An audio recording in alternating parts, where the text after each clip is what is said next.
So while we're waiting, I'll just do the moderator thing and give you a tidbit. India is the most vulnerable country to climate change. And I think 1.5 degrees, that window evaporated about 5 years ago.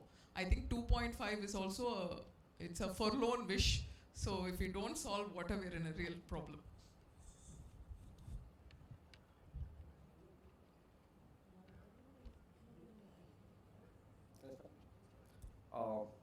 Hello, good afternoon, everyone.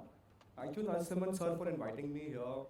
Thank you, Mridula ma'am, for moderating this snapshot event.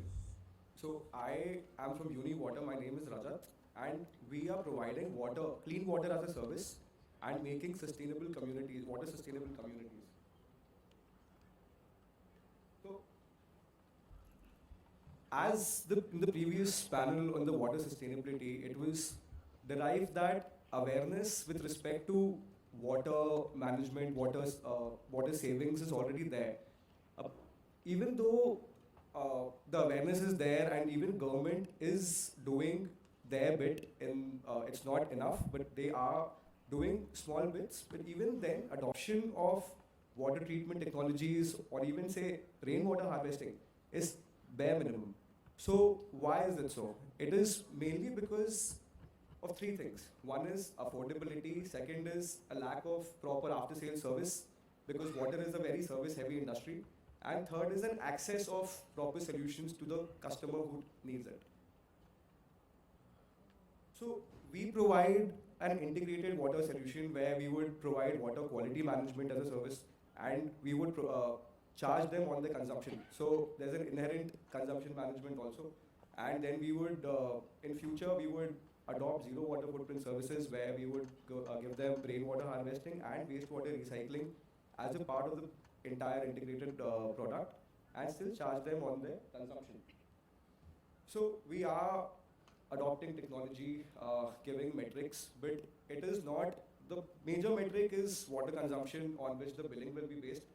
Rest are add-ons for the customers. Apart from the cream industry, no consumer really sees these metrics or takes action with these metrics. So these metrics or these data are for us, and to be able to provide them the proactive service. So there are obviously many competitors, and we are sitting right in the middle of water treatment and water analytics and integrating them to give a integrated service. So the major thing that we are developing around water sustainability is service. We believe that this space doesn't need a product innovation rather a service innovation that can actually solve customer problems. Every water is different, every wastewater is different. Solutions in most places have to be tailor-made so that the operational expenses are bare minimum. So we are also kind of an inbuilt consultancy here, right? Because we ourselves see what kind of technology will go towards a particular kind of water and treat it based on the parameters required by the customer and charge them on the consumption. So when we talk about water, and if we see the overall water and wastewater market, equipments market, it's about 1 trillion globally. And in India, it's about 170 billion, where 50% of this goes towards government expenditure itself. So the non-government sector is about 85 billion, and it's a very big market to be able, for us to capture. So our business model is basically we go to a customer, we ask them what is their water needs, like consumption per day. We sit with them and chalk out the problems in their water quality, what kind of end parameters do they expect from us. And on the basis of that, we propose them a rate per liter, and we do a contract for minimum 5 to 10 years. So we are, the pricing per liter is based on an ROI of less than 3 years, is what we are doing currently.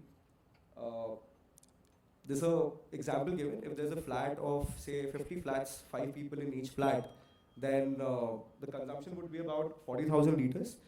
And if we charge, say, 15 paisa a liter, than the metrics that we told you it meets.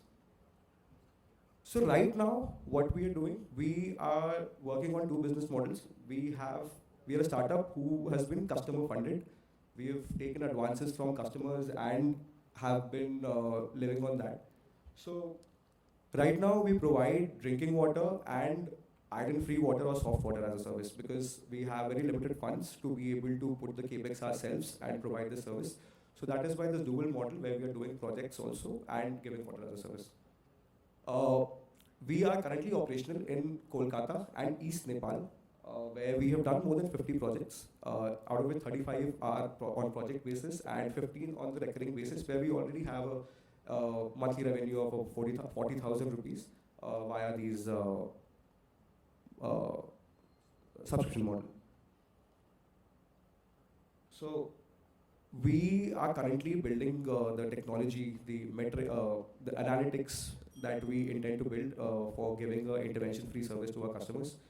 Later, we would, as mentioned before, I would enter zero water footprint services, and the plans are to be able to provide centralized or semi-centralized water treatment facilities in industrial areas where we can, tap similar industries. Can we wrap up, please?